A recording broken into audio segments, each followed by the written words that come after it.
What is up, everybody? Welcome to Best Ball Live. I'm your host. My name is Greg. Joining me this week, the all-in kid, Jake Ciely from The Athletic. What's up, Jake? How you doing? I'm doing good. I would be doing better if the Suns win tonight, as I mentioned to you before we came on the show. Yeah. Laid a little bit of a coin on the Suns to pull this one off. Just a little bit. Hope you get there. That'd be fun. I don't really have a dog in this race. I mean, honestly, it's kind of a cool story if either one of these teams wins, right? It's a cool story either way, but if the Suns don't win, like this might be Chris Paul's last chance. Like we could see Giannis have another attempt or two, but the fact that like how many people got hurt and out of the West, and Chris Paul's now 36, 37 years old, like it feels like this is his last chance. You might be right about that. And as much as I'd love to keep talking NBA with you, we got a best ball draft here. Yeah, we're drafting Superflex best ball slim at the FFPC. Courtesy of 4for4.com. Head over to 4for4. Get subscribed. You will get a voucher to do one of these drafts worth up to $35.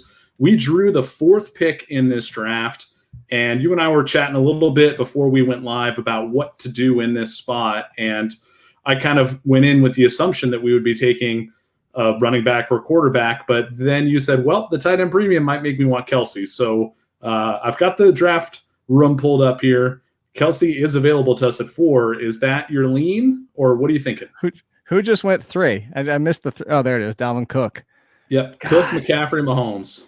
This is what we were talking about before. Is that I hate tight end premium for how much it boosts the top tier guys, and it just leaves us. It's either draft Dalvin Cook. I don't want to do the Josh Allen, Kyler Murray, Lamar Jackson as much as I would love to have him. So it's Kelce or Cook. Hey, do you want to make the decision, Kelce or Cook? No, it's all you. This is your draft. I mean, I've done streams like this before where we've taken Kelce too. So taking him at 4 feels like a bargain. So let's do Kelce too and see how it turns out. All right. Let's do as well on this one. Last time I did this 2 weeks ago, I kind of implemented a rule that we weren't going to take Kelce in the first round if he made it to us. We didn't have the option. He ended up being drafted before we came up, but it does feel kind of stale after a while because he presents such a huge advantage over the room, right? Right. And that's the thing is, so, tight end premium, well, whatever it may be, even regular tight end.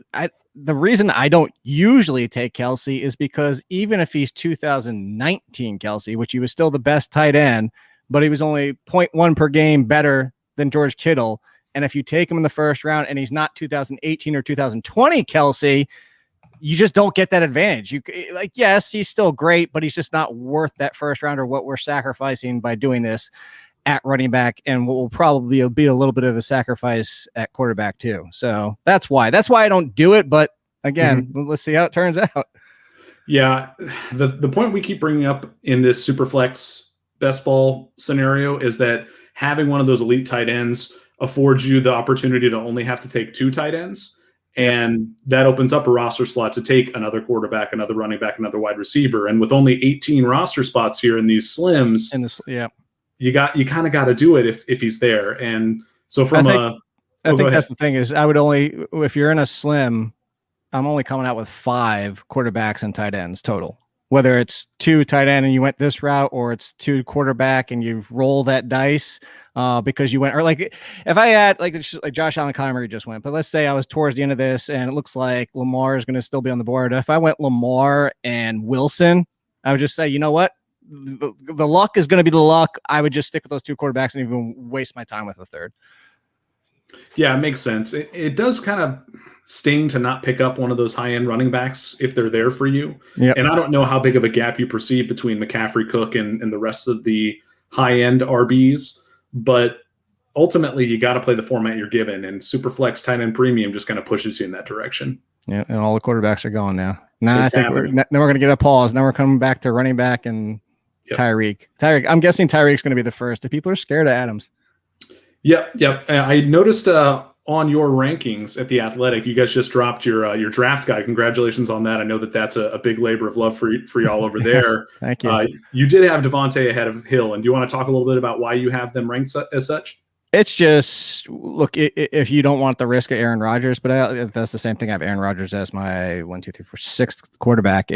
I've been making the assumption since day one Aaron Rodgers was coming back. I understand the risk, but it's looking more and more likely as we get closer. And I know there's still the talk that he might sit out.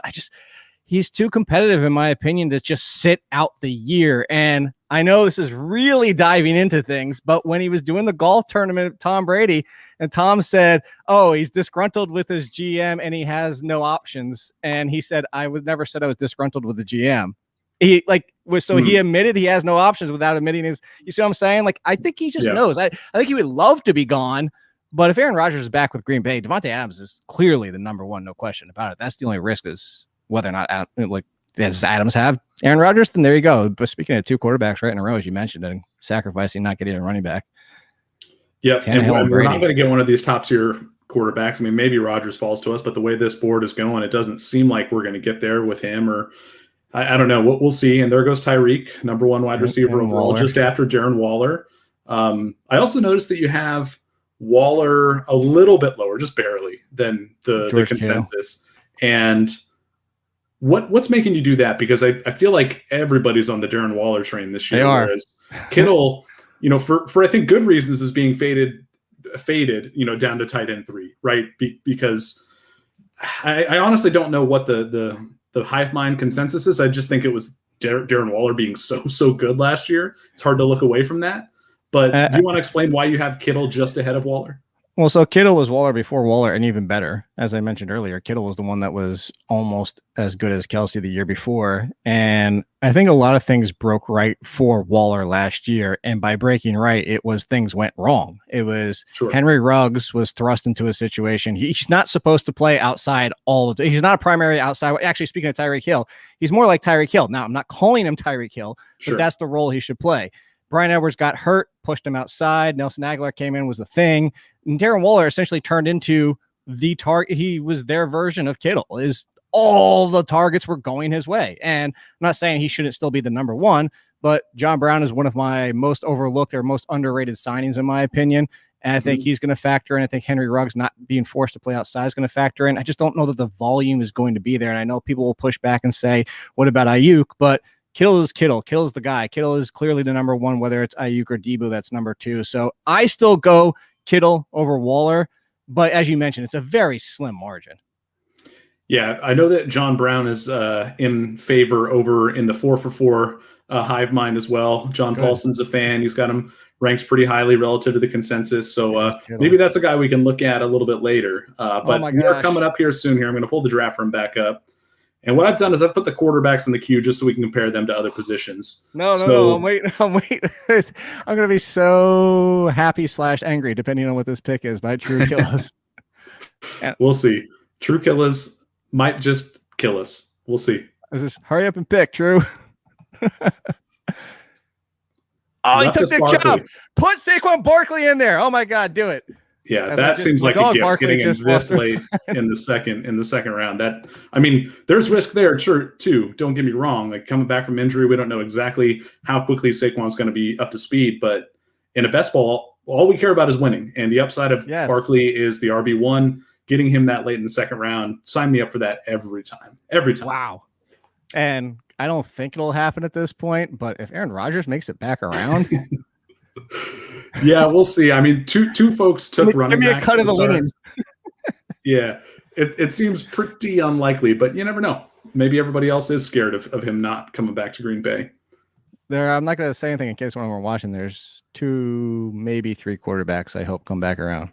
Yeah, we'll see. So are you thinking? Well, I won't get too far ahead of ourselves here. There goes Adams.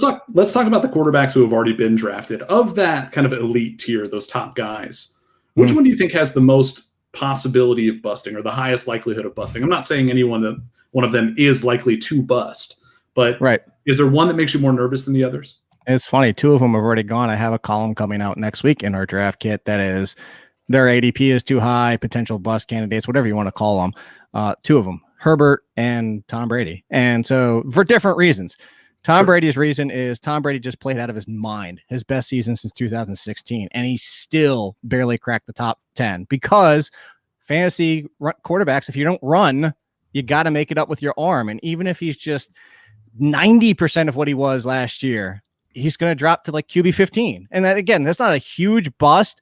It's more of the ADP. It's more of the fact that there are two quarterbacks that I would take before I got to Tom Brady. One of them went in Jalen Hurts because of the rushing upside. Granted, he has a lot more risk, but sure. I just think that's part of it. With Herbert, is the same thing I've been bringing up a lot, and I even mentioned this in the column. It's Jared Goff, but I don't think he's going to bust like Jared Goff, and I don't think he's going to bust like Carson Wentz, which everybody was calling Carson Wentz the most magical quarterback ever after his 30 touchdowns in a limited season that year. But it's the NFL adjusting to him. And as you saw late in the season, Miami played pretty well against him. Buffalo played pretty well. New England completely shut him down. Mm-hmm. And again, the reason I bring up Goff is because what happened Goff's great season and when he fell apart was defenses started disguising their coverages until the headset clicked off because they figured out, Sean McVay is telling them what to do. Yep. And so they waited and they figured Jared Goff out. Granted, I think Herbert's better, but the NFL now has a book on Herbert and are going to try to stop him and limit him and bait him. And I'm just concerned when you see him going in front of Russell Wilson and Hurts and Brady and like those guys. He's got to replicate last year. I'm not saying he can't. I just have concerns. Anytime you're paying up for a career year when it's the only year we've seen from that player feels risky to me, whether that was Baker Mayfield after his rookie season, whether it's Herbert after the season he just put up. Paying for that ceiling is not something I want to be doing typically. So I've been passing on Herbert a lot too. We are up here. Yeah. So Aaron Rodgers went, but I'm happy to take the backup quarterback plan that I had because I have him leading the league for my projections and pass attempts this year. And it's Joe Burrow. I mean, he was averaging 40 a game last year. And if you want to talk about touchdown regression positively, the fact that he only had as few touchdowns that he did, even with those weapons last year, and now Higgins in the second season. When he gets his boy back, I'm okay with Joe Burrow. I would have loved to see Aaron Rodgers, but I'm okay with Joe Burrow. Any concerns about Burrow coming back from injury? No, because everything I'm actually more concerned to compare another player. I'm a little bit more concerned about Amari Cooper at this point because everything's been positive. It's almost been no news or positive news with Joe Burrow.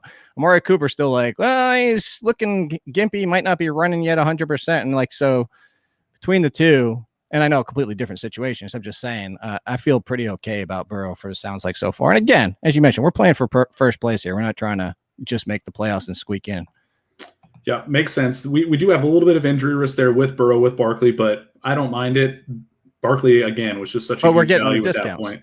Yeah, exactly. Yeah. And Burrow isn't a player I've been drafting a whole lot of, usually because I'm typically drafting guys higher or drafting guys lower, either paying up for some of these elite guys or waiting a little bit longer. But in these drafts, you don't have the luxury of waiting too long, especially with the way this room has gone with so many people. The news today.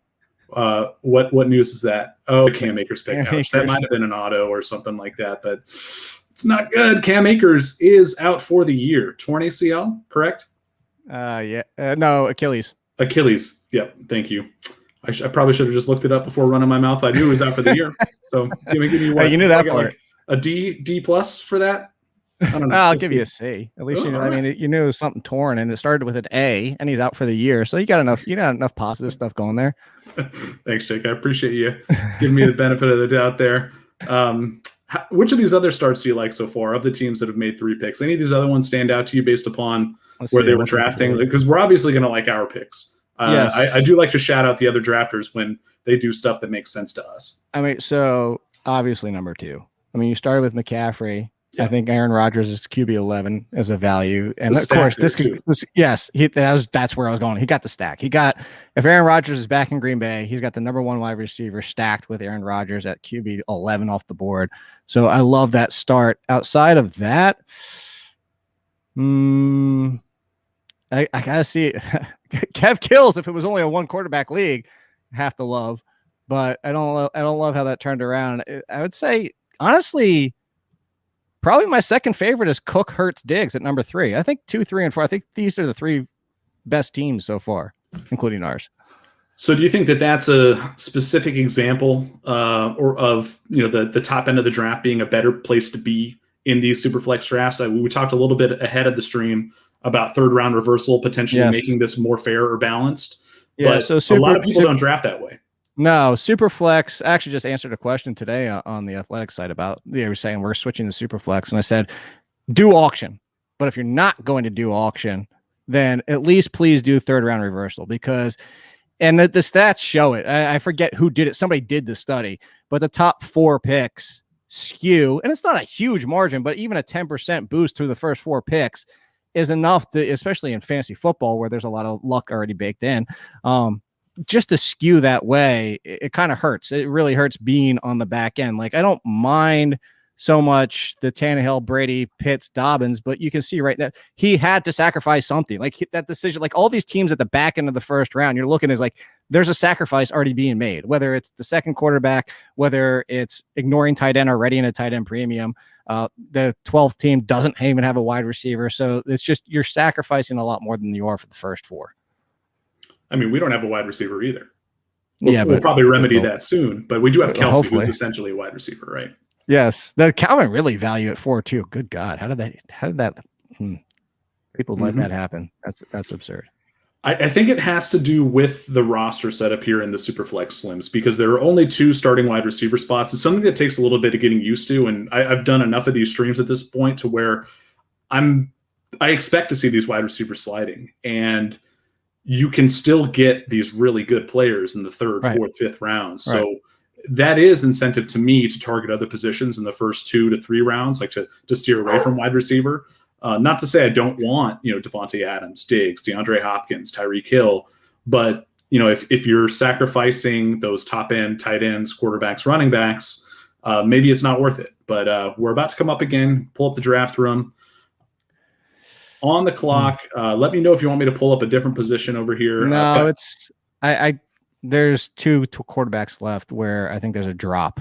I have Ryan and Tua, and then I think as much as I think Daniel Jones could be a nice bounce back, you're talking Daniel Jones, Jameis Winston, and then floor guys like Baker and stuff like that. So I'm just go Matt Ryan. Like, look, talk about pass attempts.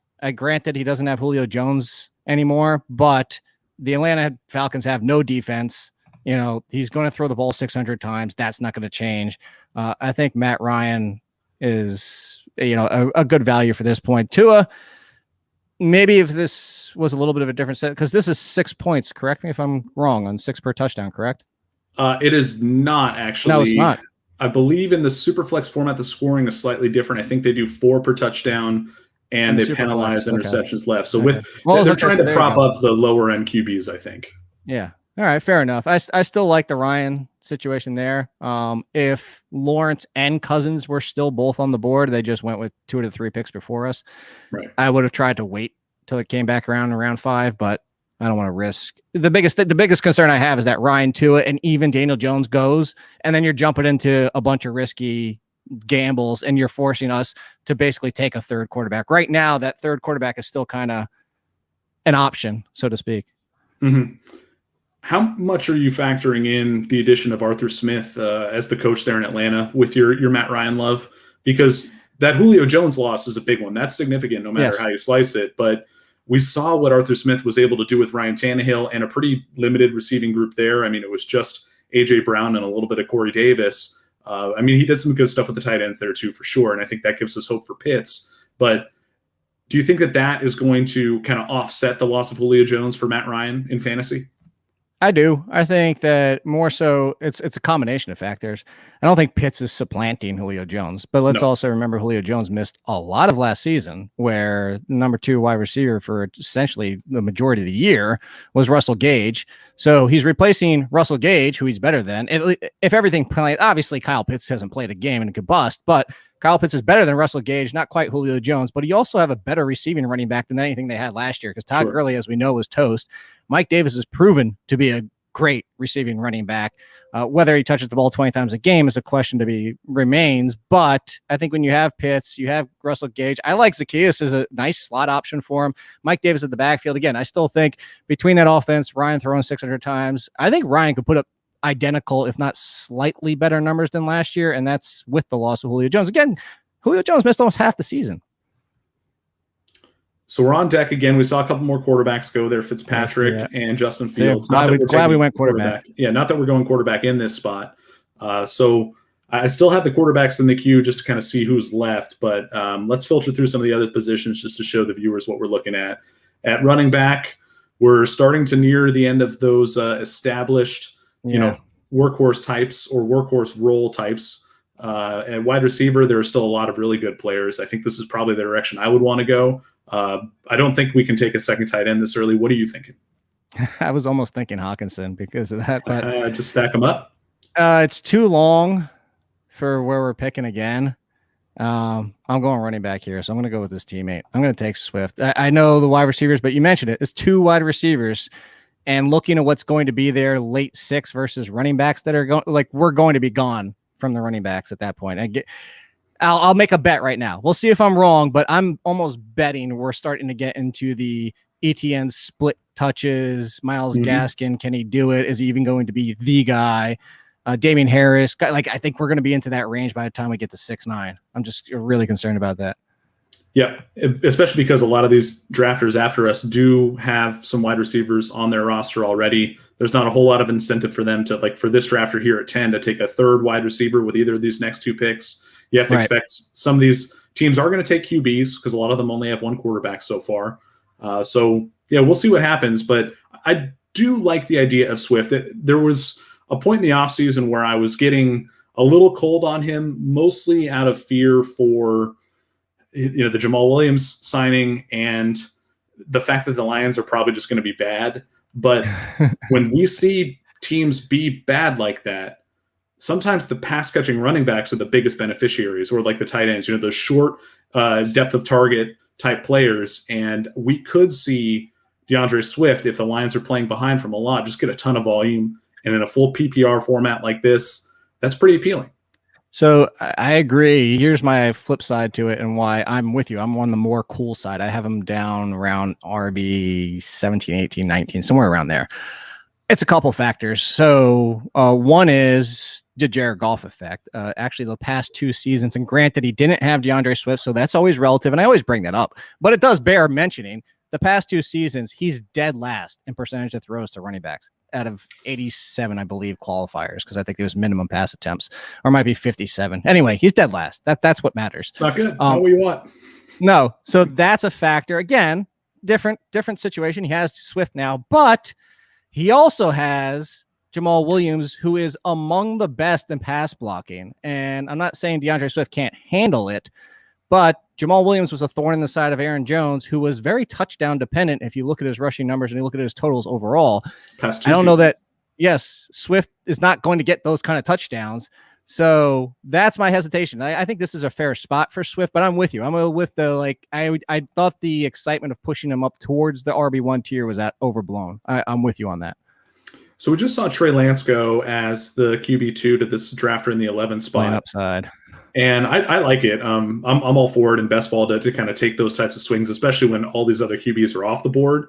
And I just want to be attached to that Niners offense, whether that's with Trey Lance here or Jimmy Garoppolo in a much later round. I think that both of those picks are viable in this particular format. But we've already talked about how you have Kittle as your tight end too. I assume that you're fine with Brandon Ayuk and Deebo Samuel. But I noticed you have Trey Lance ranked pretty low. Is that just a games played projection issue? Okay. Yeah. So one of the things is I do projections and I do rankings too. And I don't even move them up that much for my rankings, but it's basically like, these are the projections, but this is how I would draft, because every time we have Perfect. There might be more upside situations and stuff like that. And, despite the fact that Frank Gore is always the perfect example for the past however many years, and he's not on the team right now, but Frank Gore would just finish around RB 30 something. And it's that's where you project him out to be. But are you going to draft him there? No, because when do you really want to start Frank Gore? So that being said, my biggest concern is Trey Lance isn't ready until the middle of the season. Now that could obviously be wrong and go sideways very quickly, but San Francisco 49ers, I think they're trying to bounce back and be a playoff contender. I don't think, from my opinion, again, I could be wrong, I don't think Lance is ready for the NFL. I think Lance needs to sit a year. Everybody keeps calling him the next Josh Allen, like Josh Allen's the common thing. Josh Allen's 1 out of 50. He's not the commonality. He's the anomaly. And if you go back to Josh Allen's rookie season, it wasn't very pretty. So I say all that to say, I see the upside with Lance, but I think if you're talking about an NFL contending team, now if they start 1-5, that's different. But I just see if this team is going to Garoppolo's not the worst. I think he's a good comparison is put Derek Carr on this team. if they have playoff aspirations, do you really turn to Trey Lance when you have that security, so to speak? Okay. Yeah, I mean, that makes sense. But I'm glad you brought up that idea of projections versus rankings, because that was something I wanted to talk to you about anyway. And I also wanted to talk to you about specific types of projections. Like, are you more likely in a best ball format to bump up someone who projects for more touchdowns but maybe fewer points just because you're aiming for those spike weeks? Like, how deep do you go with this stuff when you're doing best ball? I do. And best ball, like, oh God. Well, yeah, why don't we actually let's make our pick and then we can dive a little bit more into that. I wanted Chris Godwin. So you are thinking wide receivers. Let's pull up the rest of the options there. We got DJ Moore, T. Higgins, Jamar Chase, Cooper Kupp. I don't know if you want to look at some other positions. Tight end, we did miss out on Hawkinson. You know what? I don't care. We're gonna go it. We're gonna take we have an advantage, so let's lean into our advantage. We're going back to running back. That's what we're gonna do. So that's one of the things, and I'll explain afterwards. And now this is not reactionary. This is just, I believe we're doing Darrell Henderson. That's what we're doing right now. Because here's the thing. So it's twofold. It's one, as I believe in Darrell Henderson. And now we're injury risk. Just rename our team injury risk. Just put that out there. But I'm okay with it. Darrell Henderson talent, when I checked him in, was RB 18. I think a lot of people in the industry fell in that same range, and it's warranted. Obviously, this can go sideways if they sign Adrian Peterson and only want to give him 40% of the touches or something. But anyway, what my first point is lean into your strength. So our strength off the bat was tight end, and then how the draft fell was getting Barkley and Swift as our 1 and 2. So we're weaker at wide receiver. So if we make a little bit of a grab here and overdraft, you could say Amari Cooper if he's healthy, but like Tyler Lockett or Chase or something, you're not leaning into your strength. By leaning to our strength, you add the third running back, which is going to be better than anybody else's third running back as of right now. And that's where you gain your advantage. So that's where the thought process came from. Well, and as we talked about earlier with quarterback and tight end, if you pay up for those positions, you can allocate more picks at other positions. We're just doing that to a really heavy degree here by taking 3 running backs early. Now we can just pepper, like, we're not going to get the best wide receivers, but we can draft so many wide receivers to make up for it. And so that's something that we can do in the later rounds. I really like this kind of hyper or fragile approach that we're taking here. This is smart stuff. I enjoy it. I do like it. But to go back to the wide receiver, you're kind of asking, well, I lean to wide receivers when I think about the question you asked about in best ball. Yeah. Yes. The Marquise Browns of the world, Deshaun Jackson in his heyday, go back years and years to Santana Moss. They become more appealing. The most frustrating thing, even Jared Cook at tight end, who I never draft. And I always tell people he's the worst tight end in the history of the world because you can't predict his weeks. But in best ball, when you're getting those 20-point weeks from these guys, and maybe it's only going to 6 or 7 times throughout the year, you don't have to worry about when is it going to happen. So yeah, I will see a little bit of a boost where I'll push those guys up a little bit. Oh God, so we're on deck. One more pick. Come on. It pumps me up how excited you get over this one draft. It really makes my job a lot easier to see you getting excited about trying to land certain players. Well, again, in case Hawkout is watching, I don't want to say why, but I'll say as soon as he picks. Okay, good.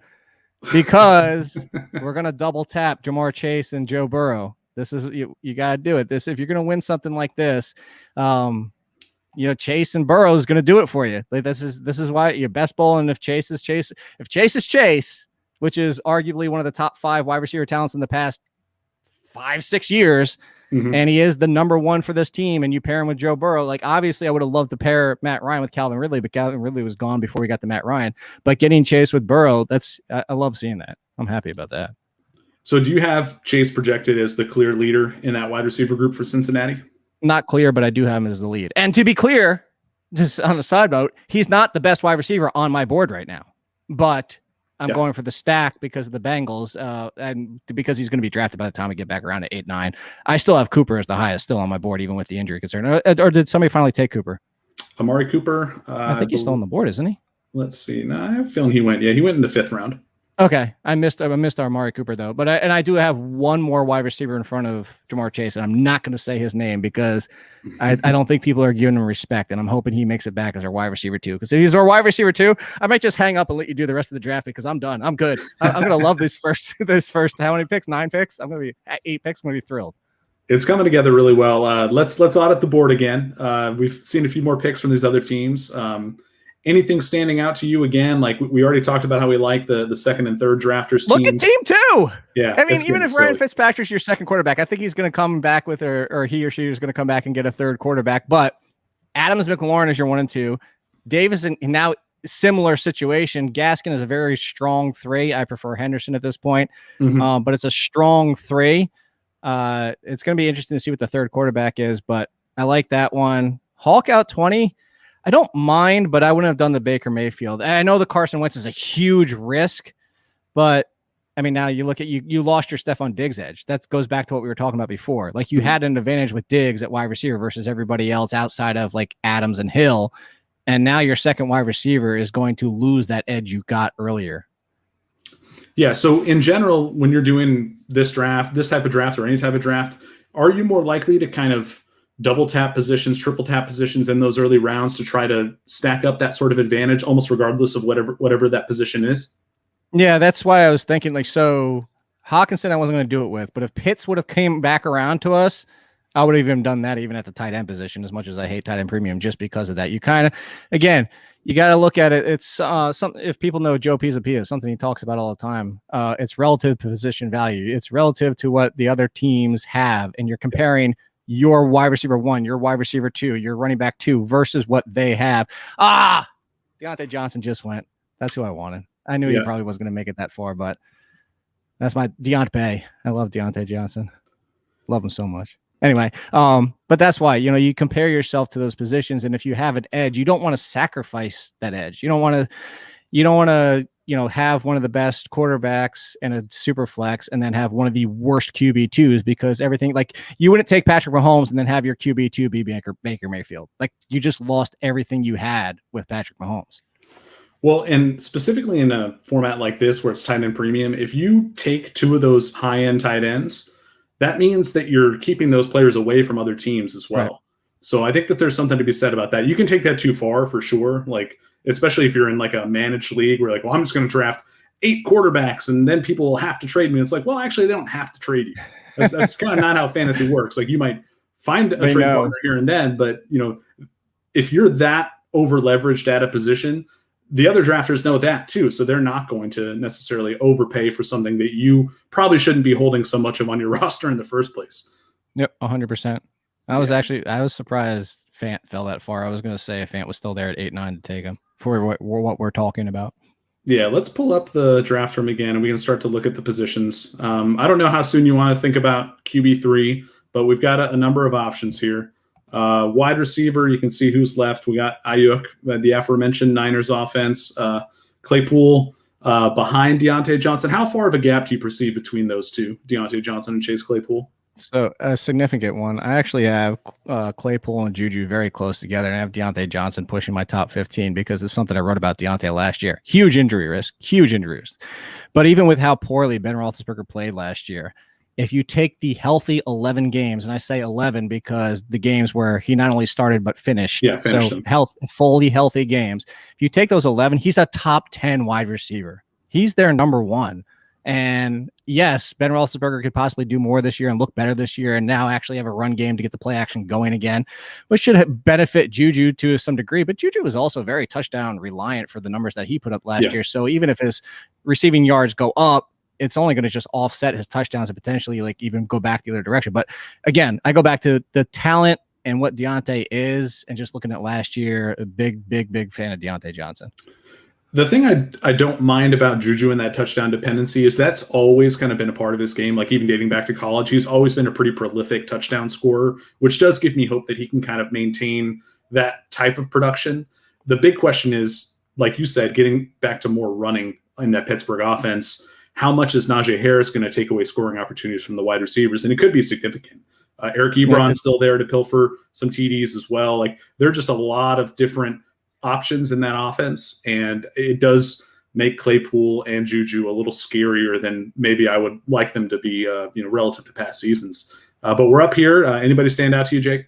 Pull up the board real quick if you don't mind. Yep. I'm looking at yours versus because I'm looking at who's behind. Ooh, that made my decision for me. I'm looking at the people behind us. Touchdown reliant to a degree, and we're going to be one of the only teams to do it so far, but Robert Tonyan.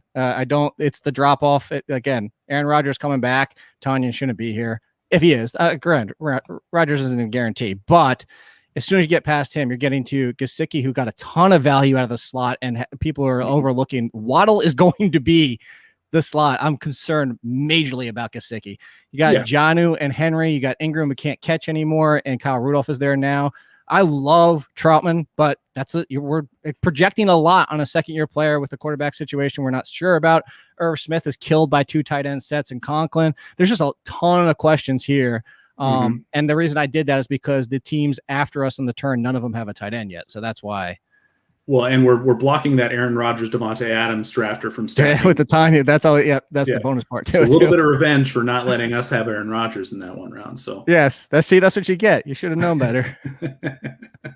Oh man, Sal has joined us in the chat. He was a guest host for me last week while I was on vacation. Thank you very much for that, Sal. Appreciate you. But I'm sure you did a fine job. I didn't actually watch the stream, but I should go back and watch the replay. But Sal chose the image, the post with the link that I sent them, because he was like, "Can I get a picture of you?" And I sent him link instead. He's like, "I might just use that." Yeah, that is. It's your avatar on Twitter, so I think it works. Somebody actually made that for me, so I had to start. I had to use that for them. That's awesome. Yeah. So a couple more picks before we're back here. I don't know what you're thinking. We still only have the one wide receiver in Jamar Chase. Based on the format, I'm okay pushing that. But is there anybody you've got your eye on here? You don't have to say who it is, but you got a hankering for a particular player? I do, but I also have a hesitancy of letting the third quarterback go right now. That's what it comes down to. Because we've got not that many starters left. Yeah. Yeah. And I don't love either of them. And if we don't, then you're talking about rookies. Are they starting? What's going on there?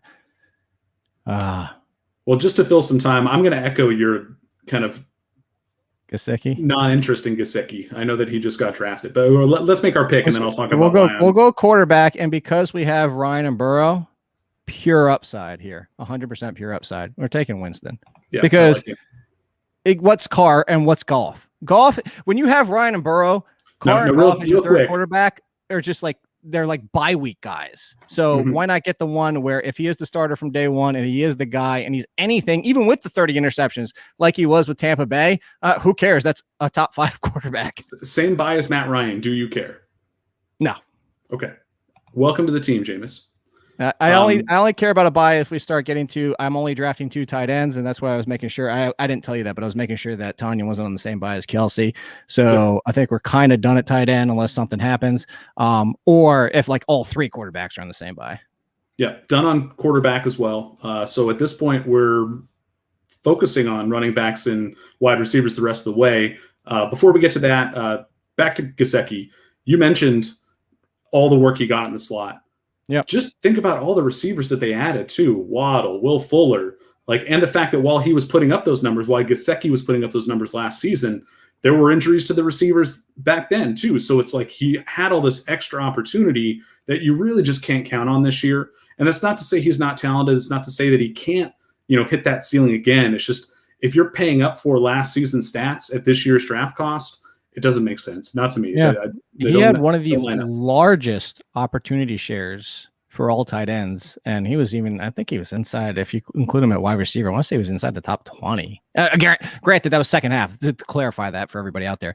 But the opportunity share was through the roof. And if you look at his numbers, they still weren't that great. I mean, we're not talking about like the Kittles and the Kelseys and even the Wallers of the world. So to have that opportunity share where you're on their tier of opportunities, but you're still putting up 60% of their numbers. And then you mentioned it, all those concerns of the additions coming in there. Gesicki has not been on a single one of my teams so far, and I don't know that he will be. Yeah, I probably won't be drafting him much this year at all either. Even though I do like that offense to kind of take another step forward with Tua, another year. I am a Tua fan. Yeah, I mean, it's the upside is there for that team. It's just Gesicki seems to be one of the guys who has the most to lose, and that's what makes me nervous. I'm running through the draft room here. I'm just going to load up our queue with the running backs in order as they appear on the FFPC draft room. And then There's I'll pull up two wide where receivers. I might go running back still, even though and then almost be done at running back and just pepper the living hell out of the wide receiver for the rest of the draft. But there's 2 running backs that are still there that if they're still there, I'm going to be very tempted by. So I've gone all the way down to Kenneth Gainwell in the queue. You don't have to go that far. So we don't have to go that far. Obviously, it's more just for a comparison thing. This is generally, I feel like, the easiest way for the viewers to see who's available at which position. So we got running backs on the right. We got wide receivers on the left. Jake's got his own rankings off in a secret hidden tab that none of us can see. So he knows what he's doing. I'm just kind of asking the questions as we go. But let's pull the draft board back up here. And before we get into round 10, I do want to remind all the viewers that if you head over to 4for4.com and you subscribe, you will get a $35 voucher to use on a draft at the FFPC. So you can do one of these live drafts where the pick timers are 60 seconds. You can do a slow draft. They have Superflex. They have 1 quarterback formats. Really, anything you might want to try in terms of best ball, the FFPC offers that. They have some higher stakes stuff. Unfortunately, the $35 voucher isn't going to cover that. But if you like what you're doing at the $35 level, maybe you get brave enough to take that step up. So head over to 4for4, hit that red subscribe button up at the top right-hand corner of the page, and you will get that free draft here at the FFPC. Jake, why don't you talk a little bit about what's going on over at The Athletic? I mentioned how you have your draft kit just came out. You've got all sorts of stuff already on there, including rankings that just today have already been updated for the Cam Akers injury news. Yeah. You have a customizable projections tool, sleeper picks, and I'm sure there's going to be a lot more to come. But why don't you let the folks know what you've been working on over there? Yeah, that was a labor of love, the customizable projections. Good God, that took me at least 100 hours when we were totaling all up. So yes, if you don't like my projections, you can just change them, and then you get auto re-rank. And for everybody out there, so you can be like, screw you, you're an idiot, and which people say enough. But you can see how the ranks will change when you change the projections. You could like talk about Atlanta before. If you're like, no, I don't think Mike Davis is going to be the guy the entire year, and you have some love for Cordell Olsen or something like that. That's Cordell Patterson, baby. Let's go. Yeah, Cordell Patterson out of that backfield all day long. Michael Carter was one of the running backs, and there's the other one, Damian Harris. Michael Carter and Damian Harris were the 2 running backs that I was going to be tempted by if they were still on the board. So that took care of that. But yeah, that's out, including, like I mentioned before, when you talked about it, and which I think is very smart for everybody out there, the difference between projections and my rankings of how I would actually draft. The sleepers are out. Next week, I have the opposite of sleepers, like don't draft these guys at cost. And then just more stuff after that. Like I already have the breakout at quarterback, running back, wide receiver, and tight end, but I did that last month, but they're still in the draft kit too. But all those type of things. Last year's trash, that's actually my favorite, because I always talk about last year's trash because people are so bitter and refuse to go back to players after they burn them. And that's where you find so much value, because people are so annoyed that they don't want to go back. That might be Matt Ryan for me this year. I think I took him in the 3rd round of the Scott Fishbowl last year, and he had enough fine weeks, but he had some of those like train wreck Scott Fishbowl weeks because of the -4 per interception. Brutal. Like and losing Julio, like I said, like I don't know if I can go back. So I'm glad that I'm drafting with you here to actually make me consider these players. But we're up here, running backs on the right, wide receivers on the left. I don't think we're considering any other positions. Who stands out to you? Running back, like I said, that kind of got destroyed by Carter and Harris. So I'm willing to let a few more kind of go off the board at this point. So it's wide receiver, and I feel like I'm the highest on this person. Actually, I don't even see him on the left. Maybe he's gone. No, I think a lot of people. Oh, there he is. So 139. People are pissed off, and I understandably so. It's Tyrod Taylor's at quarterback now, but Brandon Cooks. The last time Brandon Cooks didn't finish top 15 at wide receiver was when he didn't finish the entire year. Now, granted, he has Tyrod Taylor, but he's also played with subpar quarterback play before. All the time. And I mean, look, Tyrod's not the worst. Maybe it ends up being Davis Mills, and then who knows? That could be bad. But Brandon Cooks gets too much hate at this point because everybody's so scared that there is no Deshaun Watson, which is understandable. But at 10:09, Brandon Cooks, right, every time. Yeah, no Will Fuller there anymore. Tight ends are nothing to write home about. He's just going to get so many targets if he can stay healthy. Randall Cobb and Nico Collins, who I like Collins, but he's walking into 140 targets this year. Yeah, it's happening. Another favorite at 4for4, Brandon Cooks. So I'm on board with that pick as well. You can't help but project him for all those targets. And if you believe that he's going to stay healthy, and who has ever won anything trying to predict injuries? It's just not a smart strategy. You might as well take the risk, especially in best ball, where again, all you have to do is finish first. Exactly. And let's talk about Leonard Fournette. What did he do the first 2 years of his career? Hurt. What did he do in college? He was hurt in college too. That was one of the concerns. And then all of a sudden he rattles off 16 games. It was one of the most productive. Granted, it was volume-based, but it was also volume-based coming off multiple injuries for the Jaguars that year. So everybody's injury prone until they're not. So there you go. I mean, volume-based, like, I don't care. Volume is what I want, right? Like, that's what fantasy football is all about. Yeah, exactly. That's what we want. In fact, give us volume, please. That's what we want. And predictable volume, too, is hard to find. So, especially at these later rounds of the draft. A couple more picks before we come back up here. Are you still thinking wide receiver at this point, or are you tempted by any of these running backs? There's 2 wide receivers that are there. Goes one of them. Curtis Samuel. Yeah. That's I love the deep ball ability with now Ryan Fitzpatrick. That was going to be one. And there's one other, which might go running back if he goes here with this pick, just to get that 4th running back. And we'll see. We'll see how this goes here. So here's the team as currently constructed: Matt Ryan, Jameis Winston, Joe Burrow, DeAndre Swift, Saquon Barkley, Darrell Henderson. I can never figure out or remember how to pronounce his first name. Apologies, Mr. Henderson. Darrell. Just think of The Office. Darrell. Okay, there you go. There you go. Jamar Chase, Brandon Cooks are only 2 wide receivers. We only have to start 2, so those guys better be good. Travis Kelce, Robert Tonyan I got Tunyan's last name right for once. There you go. Man, it's did the guy you wanted go? No, he didn't. So we'll go with Mr. Suspended for week 1. We'll take Will Fuller now with the Miami Dolphins. And you want to talk about somebody I'd never draft outside of best ball? He's the quintessential best ball wide receiver. Yeah. He's Aaron Jones of wide receivers. 40 points 1 week, 3 the next, 10 the next, and then another 25-point game. I'm just excited to see how many wide receivers we're going to pick in a row here. I mean, we might mix in a running back, but it's going to be largely wide receivers for the rest of the draft. We have 7 rounds left, and I think we probably only need 1 or 2 more running backs as it stands. Like this Henderson pick felt like a gift. Like, I don't know about you. Like we took Swift around earlier, but if you put a gun to my head and asked me to rank these 2 for the rest of the season, like the only reason we got Henderson where we did is because the news is completely fresh. The Cam Akers is out. I would probably have Henderson ahead of Swift. I don't know if you're on the same page. I have him back to back. Actually, It's funny you said that. I have Henderson, I think, if I remember correctly, 1 spot. I mean, I would take Henderson 1 spot in front of Swift. I forget where the projections fell on that, but they're back to back for me. Interesting, yeah. I mean, I just like for best ball, I like the touchdown upside with Henderson a lot more than with Swift. And that's what we talked about with the Lions. Yeah, and so in terms of, again, projections versus rankings, like if I'm just ranking players that I want to draft, Henderson is going to be ahead of Swift for me. Yeah, and then look at. I don't want to like crap on somebody's team, but like look at woohoo with Josh Allen. This is what I'm bringing up before, and say maybe this is a lesson for that person, but Josh Allen, you had an edge at quarterback versus 7 of the 12 teams because you had one of the top 5 quarterbacks. We all agree there's a top 5. I think that's generally the consensus. Is the big 5. You took Josh Allen, and you not only just took Josh Allen, but you took Josh Allen with the 2nd quarterback. But now you're 2 and 3 is Zach Wilson, and who's somebody who might not even start the entire year. Like, you lost your edge with Josh Allen. You lost it.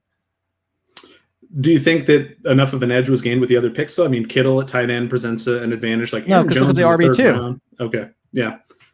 I guess you're right. Like, if one of these wide receiver picks had been another running back to pair with Jones or another quarterback, I guess I agree with you there. Like, it's hard to look at Michael Thomas and Keenan Allen in a PPR format and say that this person did something wrong, though. You know what I mean? Right, of course, because that is really appealing. But now you're hurting at your 2nd quarterback and you're hurting at your 2nd running back. So it's just again, sure, the wide receivers are nice, but also, how much of a leg up do you have at wide receiver when there's only 2? If this is a 3 wide receiver, I'd be more with you on that. But because it's only 2, like your margin of having those 2 wide receivers isn't as large as it would have been if it was 3 wide receivers.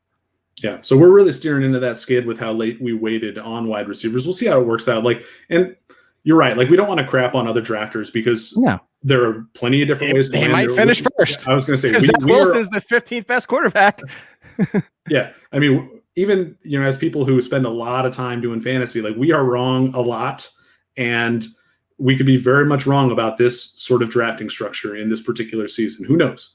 But it is kind of the whole point of these streams is to say, okay, here's how we draft. Here's how we value the players, and we disagree with this particular approach. There's nothing wrong with that. Like, that's another fun part about fantasy. Like, fantasy is supposed to be a good time. Fantasy is about having those debates, about getting into, good natured arguments over which players are, more valuable than others. So hopefully people aren't taking this personally. It's just us kind of talking about the way that we would go the opposite direction. Let's talk about how awesome Hemi Engine's team is. What do you like about it?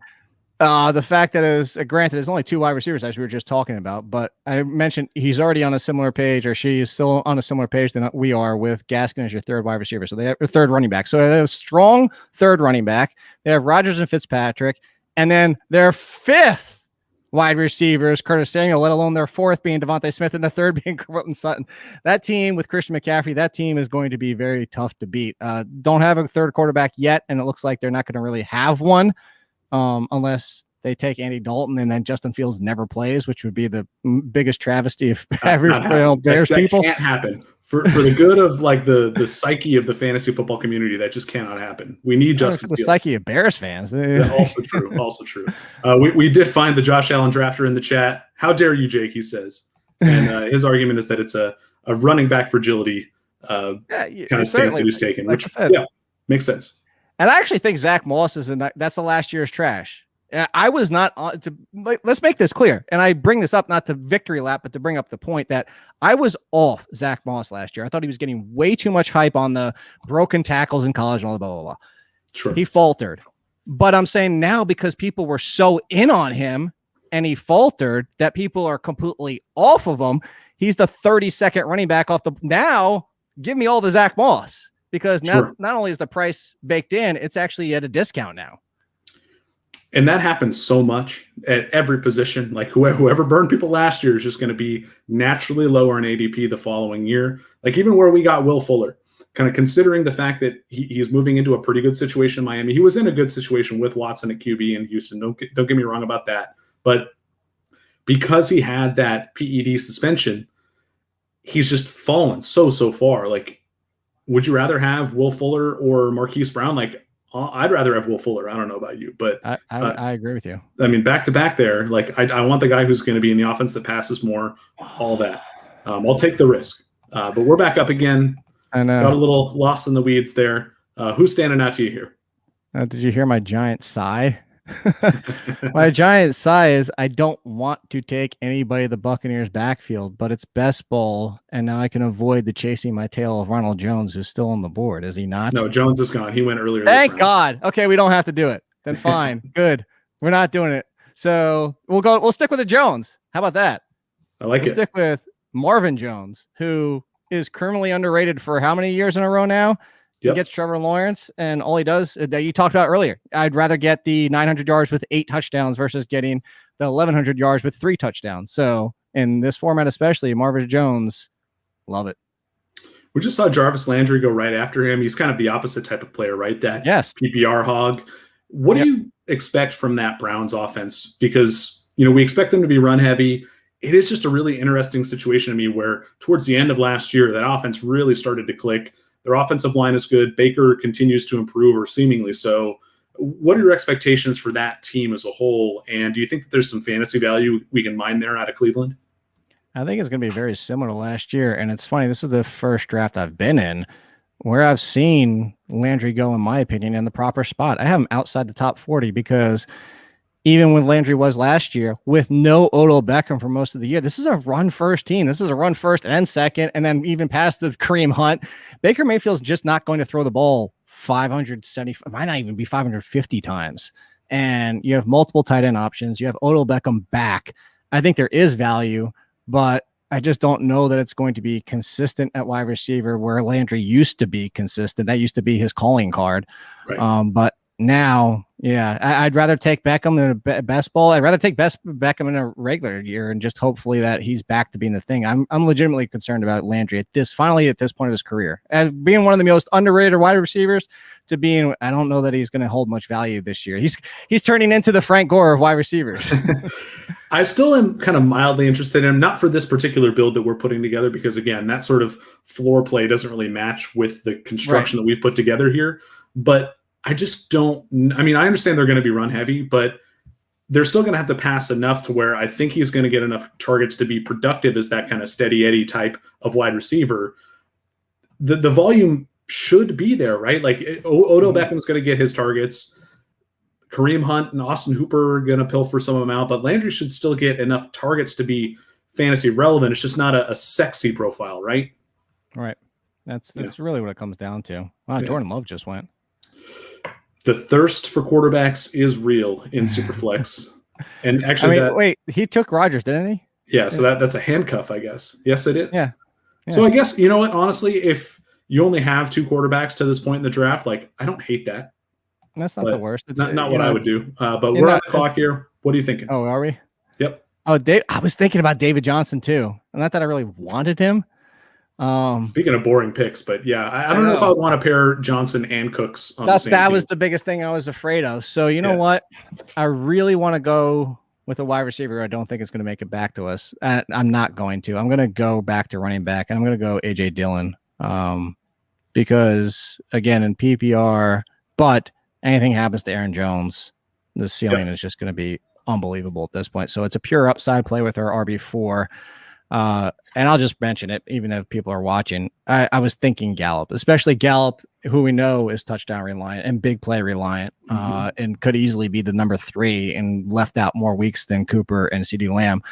But in this format, that would have been the wide receiver I went with. Like I said, I'm only saying that because I know he's not making it back to us. I was about to ask you, how long are we going to wait on Michael Gallup? Because you can see his ADP in this format is up at pick 120, and we're well past that. He's one of the players who's just kind of been sitting there this whole time. And I agree with you. Like, my big concern with Gallup is that he is that kind of third or third and a half option if you want to throw Blake Jarwin or Dalton Schultz, or, combine those tight ends and, on top of, Zeke and Dak getting enough of the rushing scores. Like, Gallup's going to be up and down, but best ball, that can work. And at some point, he's going to become worth it. I agree with you. Like, in this round or the next round, somebody else should pounce. I don't think he's going to make it back to us.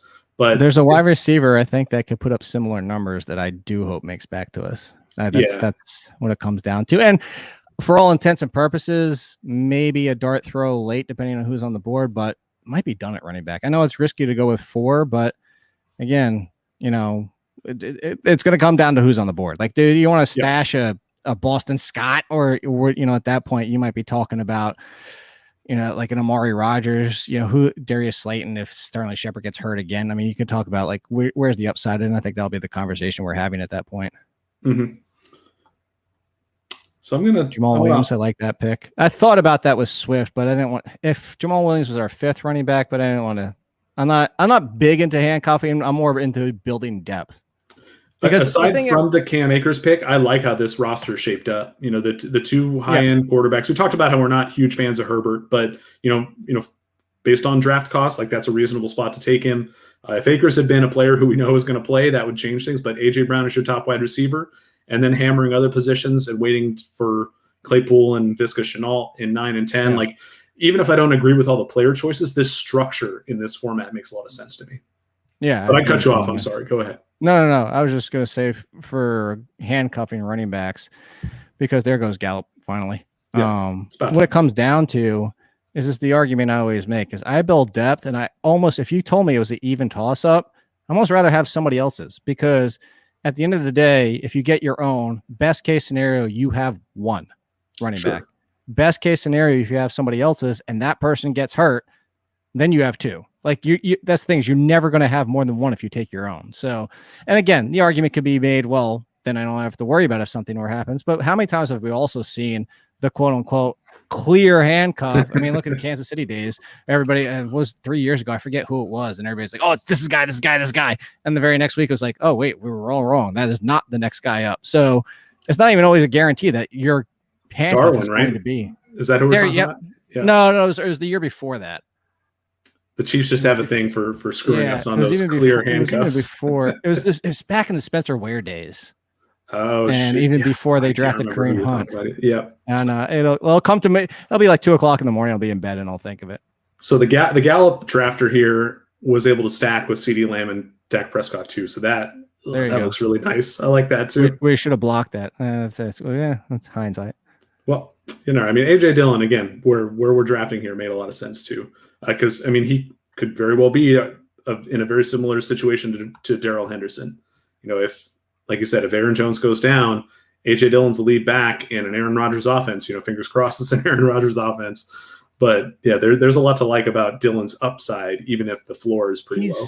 He's a version of Derrick Henry with a little less obvious size, a little bit less power, but a little bit better in the passing game. Not great, but a little bit better. So it's a version of Derrick Henry.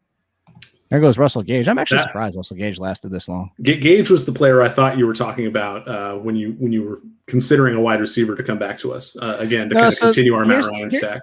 Here's my thing with Russell Gage is that when we talked about earlier, with how many games Julio Jones missed and he topped out at 110 targets, I just don't see that going up. Like I think Russell Gage is just going to be Russell Gage again. So I don't really see much more of an upside. That being said, this late in the draft, it's still a nice value.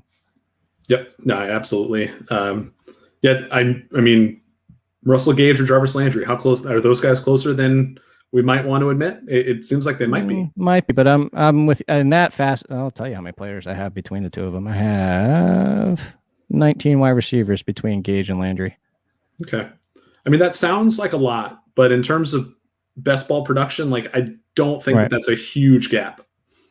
No, and you can always see on top of it too is where, one touchdown. Once you get into the 30s and 40s, a wide receiver, one touchdown can move you almost 10 spots. Yep. We are on deck, and I told you I put all these running backs down to Kenneth Gainwell. There's only 10 of them left, so the running backs are continuing to fly off the board. Whereas you look at some of these wide receivers, these names are gross as well, but there's a lot more appeal to this group of players than to this group of players on the right-hand side. Don't do it, kill us. You already did it once before. Don't do it again. Kill us. All right, kill us. Let's go. Yep. I was actually thinking about Latavius Murray over a wide receiver if he would have went and just been. Then I would have been done at running back. But I'm kind of glad they made the decision for us. Yeah, we could probably take one more running back. Let's see. Yeah, that'd be it. Oh, you went Cook. Thank God. We're doing it. We're doing with. By the way, if anybody has watched a highlight of this guy from last year, how many times he's streaking downfield? I'm seeing if this hint will help you. How many times he's streaking downfield, wide open, and the pass is landing nowhere near him. And now he has Justin Fields. Let's get Darnold and Mooney on this team. Mooney time. I like it. Haven't drafted him a whole lot, but my God. There's just like you could piece together probably a 5-minute clip of just him getting open and then the ball lands 5 yards over there. It's ridiculous. Like this is the comparison I made on the Athletic podcast. Yes, you remember how many times Eli Manning would miss a wide open Odell Beckham downfield? Yeah. That's what happened to Mooney last year. I'm not saying he's Odell Beckham, but just so you could picture what I'm trying to say. Yep. And Fields did have that, relatively good deep ball accuracy in college. It'll be a lot of fun to see that hook up if it comes together. And I mean, that brings me to Allen Robinson. Like, how high are you on him? Because as good as he has been, as good as he, just is, I still feel like he's underrated. Is that possible? He's been underrated for every single year because all he is a wide receiver one, no matter who the quarterback is. Yeah, it's incredible. And I've said this before. Everybody's like, "Oh, he's got the best quarterback he's ever played with." I said, "Not if it's Andy Dalton, because the last 2 years of Andy Dalton has been pretty terrible. Like the last 2 years of Andy Dalton is worse than some of the quarterbacks he's played with. So we hope it's Justin Fields." So let's look at the team real quick. Show everybody what we're working with. We got our 3 QBs. We're at 4 running backs at this point, and up to 5 wide receivers. And we're probably done at tight end with Kelsey and Tunyon. We are 1 pick away, 2 picks away. And do you have your eye on somebody? 2 people. We're taking I'll even throw this out there. We're taking our final running back, and we're going to be done at running back. I like it. Actually, 3. Ooh. There are 3 running backs. So we're guaranteed to we are actually definitively going running back because there's 3 running backs left on the board. One of them's not even on your queue. Yeah, I just pulled up again, I only went down a certain amount with the queue. So I can dig a little bit deeper here past Gainwell to see who else is available. But a number of running backs that do have upside, but it's going to take something happening for things to go right for these players. Yes. And I'm seeing, no, he's there. I didn't miss him going. So I'm just waiting for Hemi, Darrington Evans was not one of them. These two are trying to figure it out, I think. They're trying to listen to see who the pick was going to be. And so there's Garoppolo. There goes Garoppolo as a QB4. All right, so who do you like? I like Penny, Cohen, and Darrell Williams. The Cohen gives me a little bit of pause just because we have Mooney, and I don't love it. It's not the worst at this point, but I don't love it. So Penny, just God, stay healthy, dude. And then it's Darrell Williams. They clearly like Darrell Williams, and if something happens, Edwards-Helaire missed games as a rookie. So if you're going to give me offense versus offense, it's Darrell Williams. But I say that to say, hey, if he can just stay healthy, let's do Rashad Penny. This is the year. Last year's trash versus last year's trash is last year's trash. He's been last year's trash for the last 3 years. If it doesn't happen, he's fine. He's our 5th running back. But just for the fun of it, let's make Rashad Penny happen. I don't think it's going to happen, but here we go. Would you have gone Darrell Williams? Of those options, yeah, I think Williams. I like Williams over Cohen as well. Just again, banking on the offense. So give me the player who's running the ball for the Chiefs. Yeah, but but you kind of brought up the point earlier too. Until it's Darwin Thompson, all of a sudden, who everybody thought it was going to be last year. Yeah, I know. I mean, they have Jerick McKinnon there too. It's and he's actually ranked higher. Yeah, exactly. But I honestly we've seen McKinnon be more healthy than Penny. That's true. That is very, very, very true. Even McKinnon is a player I probably would have preferred there. You want to hear something funny about him, Jerick McKinnon? So ODU. I mean, I wouldn't even do this on purpose. Wearing my hat. Went to ODU. Actually saw Jerick McKinnon at ODU. He was with the Georgia Southern when they put up. Not kidding. You can go look up the box score. He put up 200 of the 600 rushing yards that they put up on my ODU. Holy cow. Who were they playing against? Georgia Southern. It was Old Dominion versus Georgia Southern at ODU. And they 600 rushing yards against us. All right. So we are officially done with running backs, or at least we believe we are. You can just clear them out. We'll just clear out the queue. Last 3 picks are all wide receivers. Let's put the wide receivers up, and I'll just add them to the queue as they're ranked. Again, this is not the way we would draft. This is the other reason, because there's a lot of best.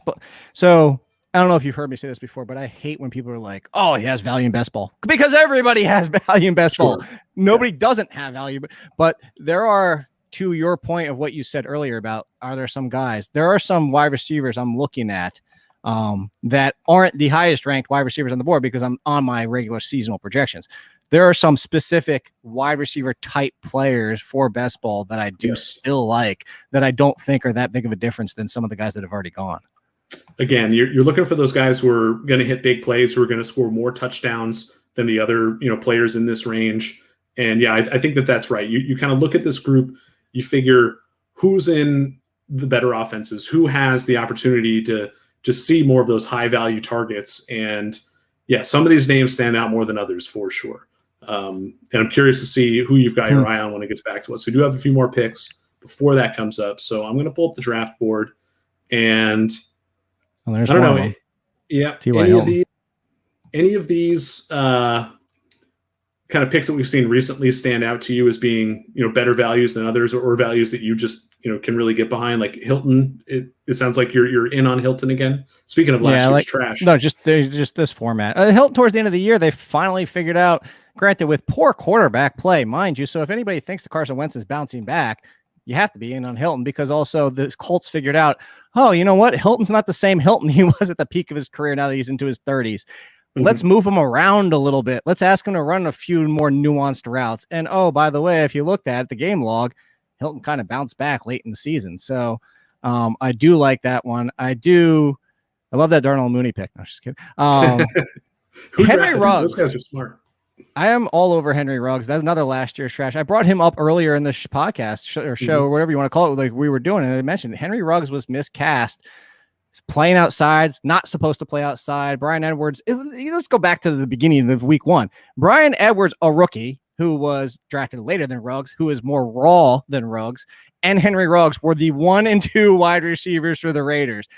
That's a lot to ask anybody, let alone a season where there was basically no off season. And then on top of it, Brian Edwards gets hurt and you push Henry Ruggs outside. It was just the worst case scenario for Henry Ruggs. Henry Ruggs, pure talent, I still believe, was one of the top 5 wide receivers in the last year's draft class. I am not off of him yet. I will have a lot of Henry Ruggs this year. So what about his former teammate who was also recently drafted there, Nelson Aguilar, moving over to New England? there's a lot of debate on fantasy Twitter about, who the number one wide receiver is for the New England Patriots. I kind of go the other way, and I just say, give me Hunter Henry and Johnny Smith. Yeah, just give me the tight ends, or Damian Harris. Like I'm also in on Damian Harris, but of like Jacoby Myers, Nelson Aguilar tends to go a little bit earlier in these drafts, and it's tough because he's a wide receiver switching teams. That's often a red flag for that position, but there's so little competition at that position in New England for him that I do see the appeal, and I have been drafting him at times. What are your expectations for Aguilar, and I guess just the passing game in New England in general? I think the passing game is going to start with the two tight ends if Jonathan is healthy. Okay. You and I are aligned on that then. Yeah, the biggest thing about Aguilar is not just what you said a couple times in the show is like buying last year's price, because he's not even going at what his production was last year's price. It's where does he fit into this offense? Because last year, Jalen Reagor was another one. He's the exact, I didn't want to bring up his name. He is Henry Ruggs. They were both the exact same situation. You want them playing the Tyreek Hill role. They were both forced outside. They were both forced to be the number one wide receiver, getting number one corners, getting number one defensive with poor quarterback play. A question like, they are the exact same situation, and now nobody wants them, despite the fact that everybody loved Reagor and Ruggs, and they were going in the 6th and 7th round last year. So same guys for me. I love both of them as bounce back options because especially the cost. That's the biggest part of it. But anyway, to go back to this, is Aguilar's success, as I mentioned, came at the detriment of Ruggs, and not to say Waller wasn't around, but now you have two tight ends as the 1 and 2, spreading the middle of the field, where that's where you want Aguilar. Granted, Aguilar can succeed outside more than Ruggs can and did. But it's just, he's the number 3, in my opinion, in targets. And now you're kicking him outside almost primarily. Traquan Smith was another one. God, they're taking my guys. That would have been nice to get with Winston. So, all right, there is one more left on here.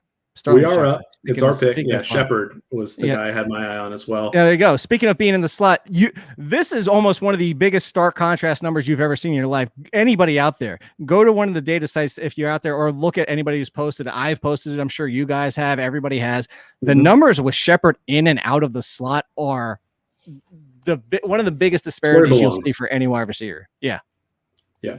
He was big in Matt Harmon's reception perception coming out of college too. Like, the skills are definitely there. It's just his role has been miscast over the past couple of years, and seeing him push back, Reagor and Ruggs. Yeah, it's a very similar. All these wide receivers are very similar. Christian Kirk is another one.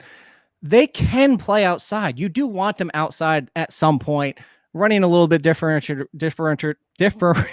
routes, just to mix things up, and they can hit some big plays. But their success comes out of that slot. And one of the things that's funny is I remember when you said that about Harmon is one of the things I immediately pushed back with at the time, not to argue with him, but said, I don't like how he gets bumped off his routes too much in college. I actually made a joke about him, and I used the gif of, if you've ever seen those people in the boat and they hit a wake and then like the girl starts flailing and like gets knocked out of the boat. And I was like, this is like Sterling Shepard running the routes if you ask him to go against the stronger corners.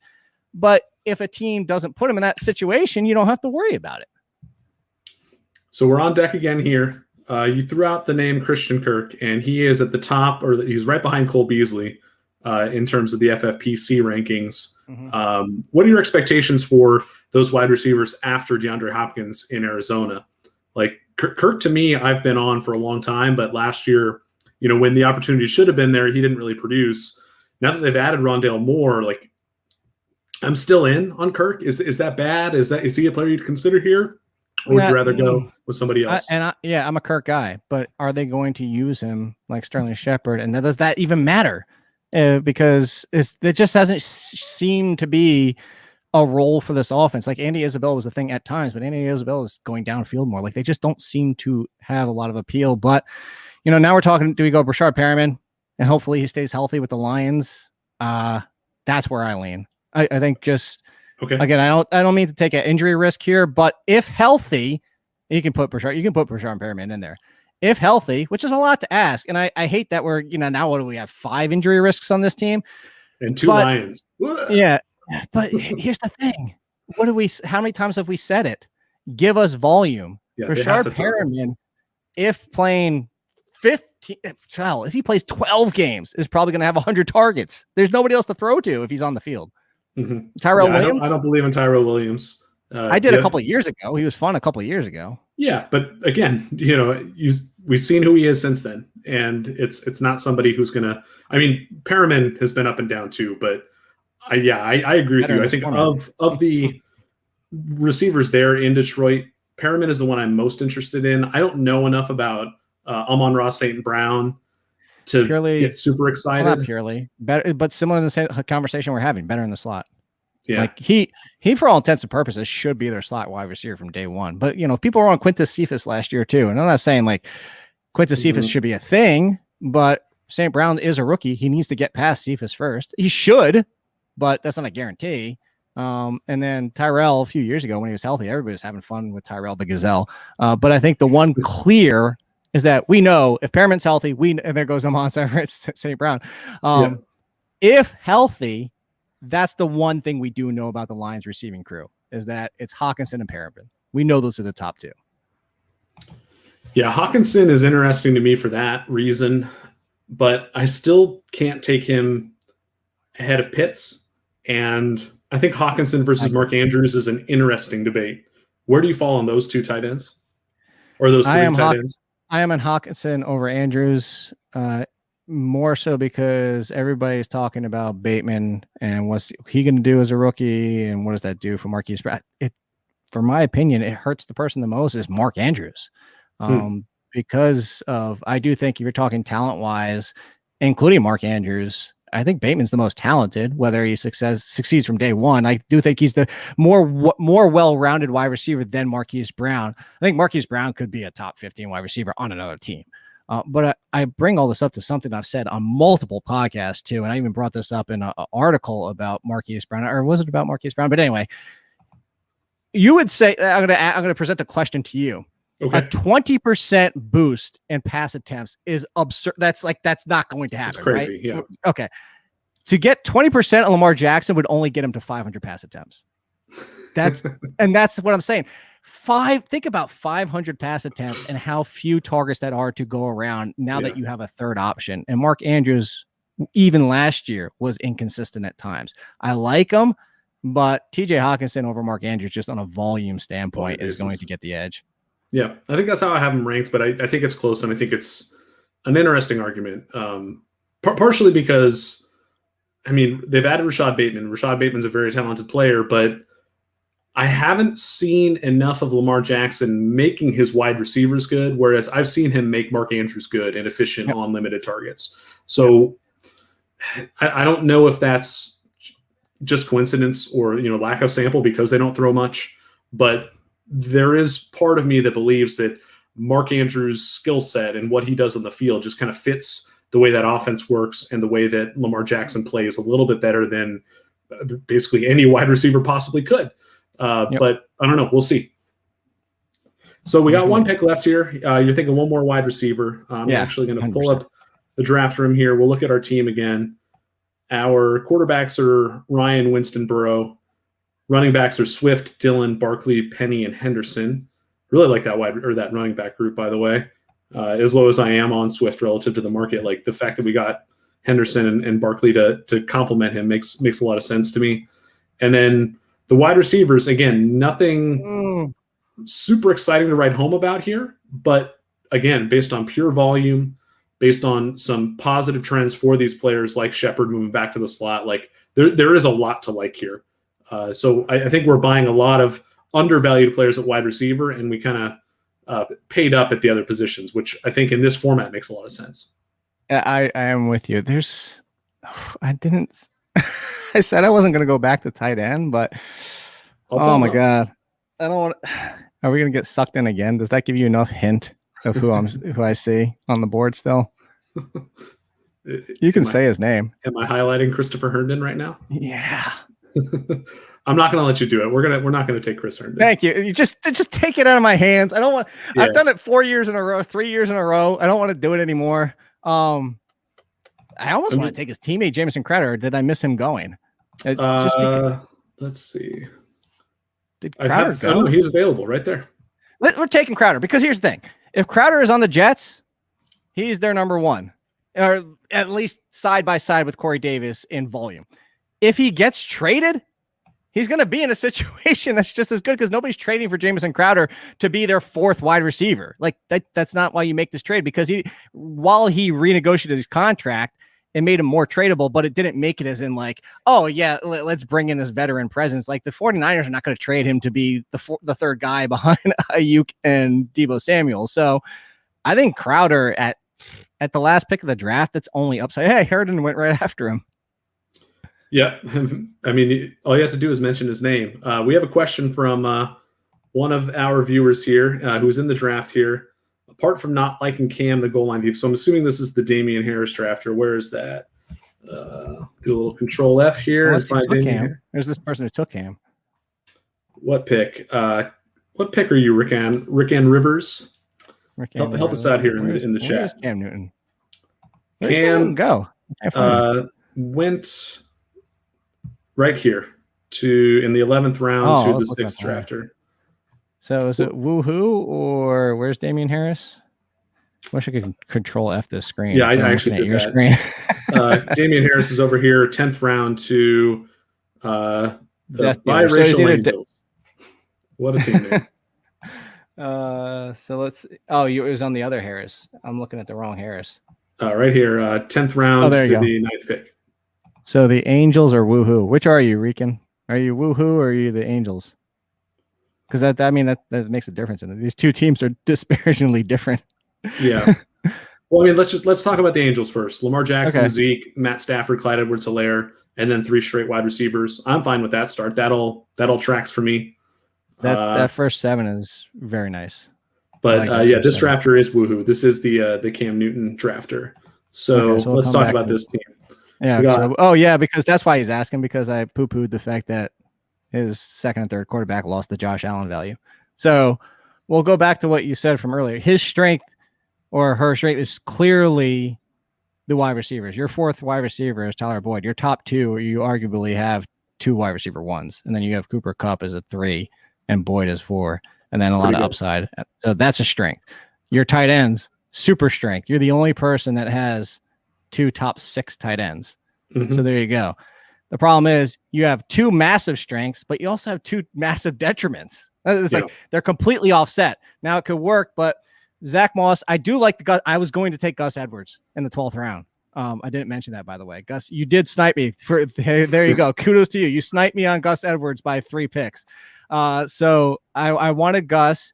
That touchdown upside helps balance out a little bit with Zach Moss. Like now you have a decent RB2 if you combine them together. If something happens to Kamara, this team's starting to look real. Yeah, team looks better.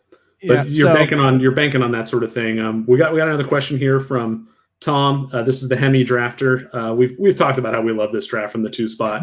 McCaffrey, Adams, Rodgers, McLaren, Fitzpatrick, Mike Davis, Gaskin. Like that's a really solid start. The weakness here is tight end, right? Troutman, Ferkser, Mo Alley, Cox. I'm a huge Troutman fan though. Yeah, it's definitely not the worst. With all the strength elsewhere, now that you could argue, definitely 2 strengths. You could argue quarterback isn't that bad with Fitzpatrick as a 2. Obviously, you don't have a real 3. It's whether or not Rodgers versus. Actually, you would have a 3 if Rodgers gets traded. But the wide receivers are just so damn good, and the running backs are super strong that it's okay. I'm a huge Troutman. I can see Troutman finishing inside the top 8 at tight end, so I don't hate it. So what I'll say to him is just ignore everything after round 12. The first 12 rounds look so good. And to be honest, looking at the way that this draft started, I don't know where I would have fit in a different tight end. Yeah, you know what I mean. So slide in a tight end instead. Right, because like maybe Hawkinson here in the 5th round but then you're losing a quarterback, and that's probably not helping you. That.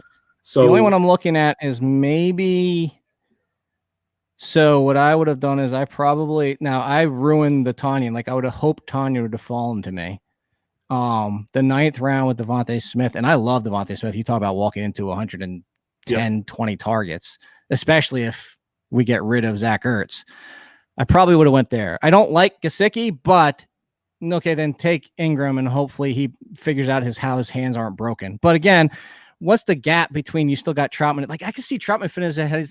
I'm with you. I don't know that I would have done anything differently. Yeah, I think it works. Maybe if anything, you triple tap your tight ends quicker than waiting all the way down here from Mo Alley Cox. Cox. So maybe that's the solution is like this 13th round, you take, I guess Hunter Henry was gone. You could have taken Jarwin there, maybe. I know it's hindsight, but yeah, you could have taken Gronk. I don't think anybody was taking Love. Right. Like, I understand why you did it, but at the same time, it's kind of like, I think you would have been fine. I don't think you would have had to worry about Love. That's the pick. Make that a tight end and make Mo Cox Jordan Love, and I think this makes a lot more sense. Yep. Yeah. I like the Bryan Edwards pick. To actually back up even further, we talked about how, you're handcuffing against yourself here with Rodgers and Love. Like, what about these other quarterbacks who went a little bit later? Garoppolo, Locke, maybe Davis Mills if you really want to stretch.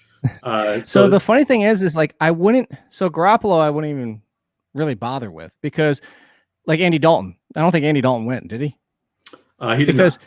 I'm not taking a quarterback who is conceivably going to lose the job. Like, at some point, like Jimmy Garoppolo, winning or losing, we're expecting Lance to play, even though I just went on the whole thing of like, I don't expect it to be to the middle of the season, but Lance at some point, like Garoppolo is going to lose it. That's why I wouldn't go with him. Like, and like Cam Newton, I think we all expect him to lose it to Mac Jones at some point. Like, again, Cam Newton's not terrible, because you're going to get that rushing upside until then, but I just want to take the quarterback that I expect to be replaced. So that's my only issue. Garoppolo, I would just throw it out the window. I'd rather just go upside somewhere else.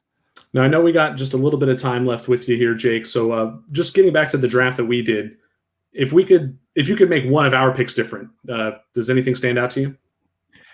That was funny, as I was kind of like looking through here, because wide receivers thin. Well, not thin. It's actually deep. It's thin up top. We're not heavy up top. But I love the running back situation. We have the best tight end. If something happens to Kelce, this team goes sideways real quick. I mean, that's what happens whenever you lose your first round pick. Yeah. So I was gonna say, but if we didn't go Kelce, I'm not changing that pick because we got Barkley. But even if we didn't get Barkley and I had to go Austin Eckler, that would have been fun, because Waller and Kittle both went. That's why I wouldn't change the Kelce pick, because now we're in the mix with everybody else and potentially overdrafting. So to go down further, I'd say maybe Winston. I might have just thrown Chase Claypool there and hoped that he made it back. And then if not, Jared Goff. I mean, Jared Goff didn't make it back. Although I guess, yeah, you're right. If we throw Winston back, maybe this drafter still takes Goff, or maybe they take Winston and we take Goff. And then maybe I bite the bullet with Tyrod and expect him to start the entire year in round 11 or 12. That'd probably be the only one, because I would just like Claypool as the number 2. Heck, Claypool, Judy, Smith-Schuster, not Judy, but either of the Pittsburgh guys, or even DJ Chark went in the 10th round. Yeah, I'd swap that out. I'd swap out Winston for Chark. I'm a Chark guy. Yeah, make our wide receivers just a little bit better. I mean, that is the clear weakness of our team. We tried to make up for it with volume, but all right. Actually, we got one more request from the chat. This will be our last one. Death Dealers, who drafted from. Well, you already have an advantage. Yeah, Mahomes, Eckler, Najee, Allen Robinson. We already talked about how we love that. And you got to stack Robinson with Fields. That's nice. Yeah, this team looks good. Tight end is a little dicey with just Gerald Everett and Hayden Hurst. But in terms of the tight ends that you can get late, I think that both those guys potentially represent values. Yeah, I think the Falcons could run a lot of 12 this year, because I do like Zacchaeus, who didn't even go drafted, I don't think. Nope. But Zacchaeus might not be a factor. It might be a situation where we see similar to the Browns, or even a lot of the play for the Colts last year. Colts were actually one of the teams that ran 13 a decent amount. Is to see the 2 tight ends out there, and then Hurst kind of turns into a tight end 15, because that's not a lot to ask for. Like, you don't have to do much to turn into a tight end 15. The one thing I will say about the Death Dealers is, this is what I go back to. You had a huge advantage at running back. There's only 2 teams that contended with your first 2 running backs. That's Kev Kills with Kamara and Taylor, and Henry and Chubb with the Killers. Make this Higgins pick Myles Gaskin, and I was going to say, team. Switch it out. Heck, even switch it out for Williams. Any of those, not Chase Edmonds, any of those 3 running backs right there, switch it out for Higgins. And I like this team a hell of a lot more, because now your third running back is just backups. Yeah, absolutely. Well, Jake, I really want to thank you for spending the time to draft this team with me. I want to thank all the viewers for tuning in, and why don't you let people know where they can find your work, and maybe what's next for you over at the Athletic. That's hard to say. At the Athletic, yeah, I've done it before too. So, at All In Kid, is the easiest way because I tweet out everything, all the links. It makes it easy. Check the link. I don't have. Oh no, I have my band kickers. Yeah, hashtag check the link. Band kickers T-shirt on for everybody. We didn't draft kickers fortunately for this, but yeah, over the Athletic, the draft kit's out with the projections, which you can customize my rankings versus the projections. As you mentioned, sleepers, breakout players. Next week is the players that are way too high in ADP. After that, more such goodness, mock drafts, and all that kind of good stuff. But yeah, I'll tweet it out easy enough for you. This is a lot of fun. Thanks for inviting me. Yeah, I had a great time too. I really like this team we drafted. Viewers, head over to 4for4, get subscribed, get a $35 coupon to draft here at the FFPC. Follow Jake, as he said, at All In Kid. Tune in to Best Ball Live again on Thursday at 1 p.m. Eastern to watch James Coe and 4for4's Chris Allen draft an underdog best ball. And then my show next week is at 9 p.m. Eastern on Tuesday, July 27th, with Sammy Reed from Roto Grinders. We're going to do this again with him, and we'll see which players and draft strategies he likes. So that's it for this episode of Best Ball Live. Thanks again to Jake. Thanks again to all you for watching, and we'll catch you next time. Adios.